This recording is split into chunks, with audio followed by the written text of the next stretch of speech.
Hello viewers, welcome back to all of you. আশা করি প্রত্যেকে বিশ্বপিতার কৃপায় ভালো রয়েছেন, সুস্থ রয়েছেন এবং নিরাপদে রয়েছেন। Take my salute. আজকে আরেকটি চমৎকার ভিডিও নিয়ে আপনাদের সামনে হাজির হয়েছি। ভিডিওটি অত্যন্ত গুরুত্বপূর্ণ হতে চলেছে। আজকে কয়েকটি গুরুত্বপূর্ণ ওয়ার্ড নিয়ে কথা বলবো, যে ওয়ার্ডগুলো না জানলেই নয়। আমাদের প্রত্যেকের জীবনে এই ওয়ার্ডগুলো খুবই গুরুত্বপূর্ণ। এই ওয়ার্ডগুলো নিয়ে আজকে কথা বলবো আপনাদের সামনে। তো চলুন মূল আলোচনায় চলে যাওয়ার আগে সবার কাছে একটি অনুরোধ, যারা এখন পর্যন্ত চ্যানেলটি সাবস্ক্রাইব করতে পারেননি তাদেরকে সবিনয়ে অনুরোধ করব চ্যানেলটি সাবস্ক্রাইব করার জন্য, এবং যারা ইতিমধ্যে চ্যানেলটি সাবস্ক্রাইব করে ফেলেছেন তাদেরকে অসংখ্য ধন্যবাদ এবং অভিনন্দন জানাচ্ছি। আশা করি এই ভিডিওটি শেষ পর্যন্ত সবাই কন্টিনিউ করবেন এবং এখান থেকে চমৎকার কয়েকটি ওয়ার্ড শিখে যাবেন। আপনারা সবাই জানেন যে কথা বলতে গেলে আমাদের কিন্তু প্রচুর পরিমাণে শব্দ জানতে হয়, ওয়ার্ড জানতে হয়, because this words are very important for all of us to speak in English. আমরা যেহেতু প্রত্যেকে ইংরেজিতে কথা বলতে চাই, ইংরেজিতে দক্ষ হতে চাই, এই কারণে কিন্তু আমাদের শব্দভাণ্ডার প্রচুর পরিমাণে সমৃদ্ধ করতে হবে। শব্দভাণ্ডারগুলো যদি আমরা প্রচুর পরিমাণে সমৃদ্ধ করতে না পারি তাহলে কিন্তু আমরা কথা বলতে গিয়ে আটকে যাব, কোথাও না কোথাও আমরা কিন্তু আটকে যাব। এই কারণে কিন্তু প্রচুর পরিমাণে আমাদের শব্দ শিখতে হবে। তো আজকে কয়েকটি ওয়ার্ড আমি নির্ধারণ করেছি, যে ওয়ার্ডগুলো খুবই গুরুত্বপূর্ণ। We will have to know this words one by one. আমাদের সবাইকে এই ওয়ার্ডগুলো জানতে হবে। এই ওয়ার্ডগুলো জানতে পারলে আমাদের কিন্তু ইংরেজির জ্ঞানটা বৃদ্ধি পাবে। চলুন সময় নষ্ট না করে মূল আলোচনায় ফিরে যাই। তো আবারও সবাইকে অনুরোধ করব ভিডিওটি শেষ পর্যন্ত দেখার জন্য, কারণ ভিডিওটি অত্যন্ত গুরুত্বপূর্ণ হতে চলেছে। যদি ভিডিওটি শেষ পর্যন্ত না দেখেন তাহলে অনেক কিছু মিস করবেন। চলুন মূল আলোচনা আমরা শুরু করি এখন থেকে। প্রথম শব্দ হচ্ছে অ্যাবলেইজ, ABLAZE। অ্যাবলেইজ শব্দের অর্থ হচ্ছে জ্বলন্ত, অন ফায়ার। একটা উদাহরণ দেওয়া যাক। Suddenly I saw an ablaze scene.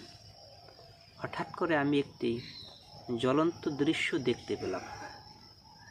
তো এই শব্দটি যদি আপনি বাক্য আকারে লিখতে পারেন, বাক্য আকারে যদি মনে রাখতে পারেন, তাহলে এই ওয়ার্ডটা কিন্তু আপনার মনে থাকবে। You can remember this word by writing a sentence. তো সবাই খাতা কলম নিয়ে বসে পড়ুন এবং এই শব্দগুলো খাতায় লিখে ফেলুন বাক্য সহ, তাহলে এই শব্দগুলো কিন্তু খুব সহজেই মনে থাকবে। চলুন নেক্সট ওয়ার্ড, বাস্ক, BASK। বাস্ক শব্দের অর্থ হচ্ছে রোদ পোহানো। সাধারণত আমরা কিন্তু শীতকালে রোদ পোহাই, কারণ শীতকালে কিন্তু প্রচুর ঠান্ডা থাকে। এই ঠান্ডা আমরা সহ্য করতে পারি না, এবং যখন শৈত্যপ্রবাহ থাকে তখন কিন্তু প্রচুর ঠান্ডা আবহাওয়া আমরা অনুভব করি। জেনারেলি দি ওল্ড বাস্ক in the sun in winter. সাধারণত বৃদ্ধ যারা বুড়োবয়সী লোক তারা শীতকালে রোদ পোহায়। এটা বাক্য আকারে বললাম, খাতায় লিখে ফেলবেন সবাই। দ্বিতীয় শব্দ হচ্ছে ক্যানিবাল, CANNIBAL। ক্যানিবাল শব্দের অর্থ হচ্ছে নরখাদক, যারা মানুষের মাংস খায় বা কোনো একই প্রাণীর মাংস খায়, যাকে বলা হয় রাক্ষস। ক্যানিবাল, রাক্ষস। তো একটি বাক্য হয়ে যাক, কিপ অ্যাওয়ে ফ্রম ক্যানিবালস। রাক্ষস থেকে দূরে থাকুন। ঠিক আছে, রাক্ষস থেকে দূরে থাকুন। তো এই শব্দটি যদি আপনি লিখে রাখেন তাহলে কিন্তু আপনার অতি দ্রুত মনে থাকবে। চলুন পরের শব্দটিতে, ডেট। আমরা সবাই জানি যে ডেট শব্দের অর্থ হচ্ছে তারিখ, কিন্তু এর আরও অর্থ রয়েছে, DATE। ডেট শব্দের অর্থ হচ্ছে খেজুর, one kind of fruit that we eat. এক ধরনের ফল যেটা আমরা খাই। এবং এই ডেট থেকে আরও বলা যায় ডেট জুস, খেজুরের রস।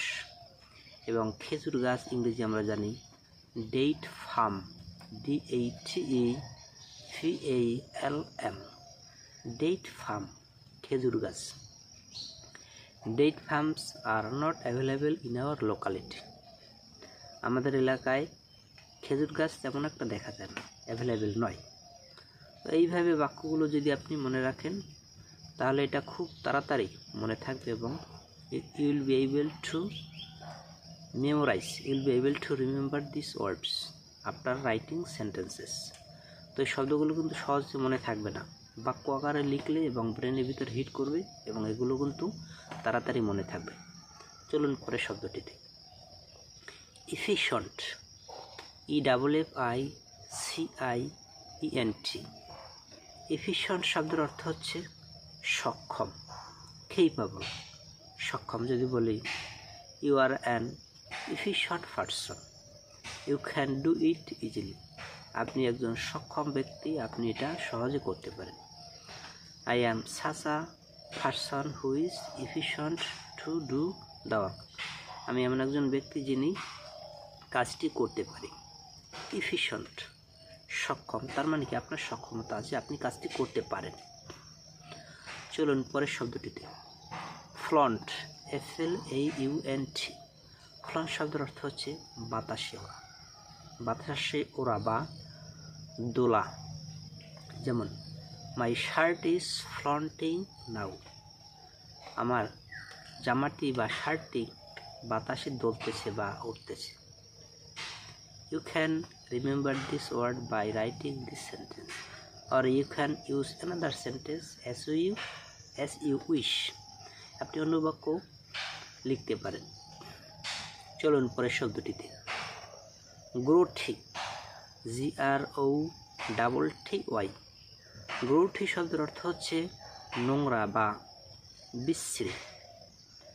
যদি বলি the water of this pond is grotty, এই পুকুরের পানি নোংরা। The water of this river is grotty, এই নদীর পানি নোংরা। I will not drink it, I don't want to drink it, আমি এটা পান করতে চাই না। এবং নোংরা শব্দের আরও ইংরেজি রয়েছে ডার্টি, মেসি, এই শব্দগুলোর অর্থ কিন্তু নোংরা। This is a grotty place where I will not play, এটা একটা নোংরা স্থান যেখানে আমি খেলবো না। Don't put on grotty dress, নোংরা পোশাক পরো না। I request you not to put on any kind of grotty dress, আমি তোমাকে যে কোনো রকমের নোংরা পোশাক না পরতে অনুরোধ করি। তো দর্শক, এইভাবে যদি প্র্যাকটিসটা করতে পারেন, I hope that nothing can stop you to speak in English, because most of you want to speak in English, that's why you will have to go a long way. Nothing can stop you, nothing can obstruct you if you try your level best. Just you will have to have great effort to speak in English. You will have to know the rules and regulations of speaking English, and if you practice these words one by one daily, I think that your success is a must and God will help you. বিশ্বপিতা প্রত্যেককে সাহায্য করবেন যদি আমরা আমাদের অবস্থান থেকে সবাই চেষ্টা করে যাই। তো আজকে গুরুত্বপূর্ণ ওয়ার্ডগুলো নিয়ে কথা বললাম প্রত্যেকের সাথে। আশা করি ভিডিওটি সকলের ভালো লেগেছে এবং এগুলো প্র্যাকটিস করবেন।